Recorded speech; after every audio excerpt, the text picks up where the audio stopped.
साल 2002 बिहार का एक छोटा सा गांव बक्सर, जहां खेतों में मेहनत और आंखों में सपने पलते थे। इसी गांव में रहता था एक लड़का सूरज, उम्र 14 साल, बिखरे बाल, फटी हुई चप्पलें और आंखों में कुछ कर दिखाने की जिद। उसके पिता हर रोज खेतों में मजदूरी करते और माँ दूसरों के घरों में रोटियां बनाती। गरीबी का ये आलम था कि रात का खाना कभी पानी में भीग कर सोने से बेहतर लगता। सूरज हर रोज स्कूल पैदल जाता, 5 किलोमीटर दूर। उसके पास किताबें नहीं थीं, तो वो दूसरों की पुरानी किताबें मांगकर पढ़ता। स्कूल से लौटकर वो गांव के एक पुराने पोस्ट ऑफिस में बैठता और चिट्ठियां पढ़ता। पोस्टमास्टर शर्मा जी उसे कहते, सूरज तू रोज क्यों आता है यहाँ? सूरज मुस्कुराता, साहब इन चिट्ठियों में सपने होते हैं, किसी माँ का प्यार, किसी बेटे का वादा, किसी जवान की उम्मीद, सब होता है इसमें। एक दिन सूरज को एक फटी हुई चिट्ठी मिली। उस पर लिखा था, माँ मैं जल्द लौटूंगा, तुम्हारे लिए साड़ी लाऊंगा। लेकिन चिट्ठी बिना भेजे ही डाकखाने में पड़ी थी। सूरज परेशान हो गया। उसने उस चिट्ठी को बार बार पढ़ा और मन में ठान लिया वो उस बेटे को ढूंढेगा, उस माँ तक वो चिट्ठी पहुँचाएगा। गाँव में पूछताछ की, पुराने रजिस्टर खंगाले,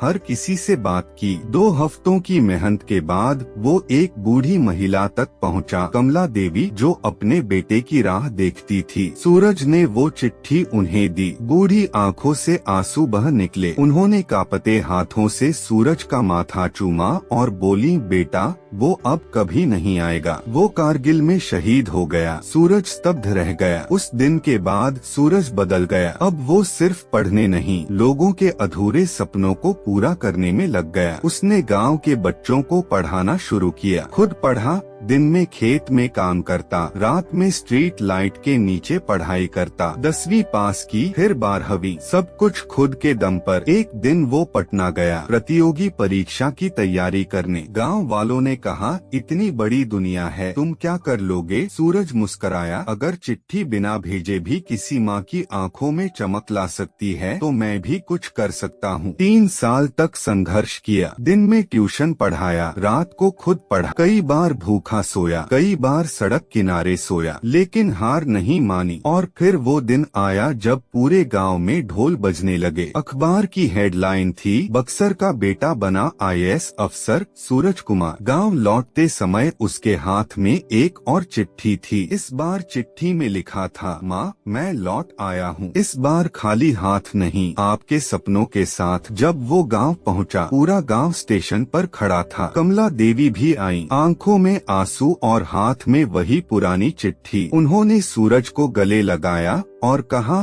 तेरा बेटा नहीं लौटा, पर तू बन गया मेरा सूरज। आज सूरज एक अफसर है, लेकिन हर रविवार वो गांव के पोस्ट ऑफिस जाता है, फटी हुई चिट्ठियों को उठाता है और अधूरी कहानियों को पूरा करने निकल पड़ता है। आपको यह कहानी प्रेरणादायक लगे तो वीडियो को जरूर शेयर करें। हर कहानी में छुपा है एक सबक। जुड़िए कृष्णवेश AI के साथ।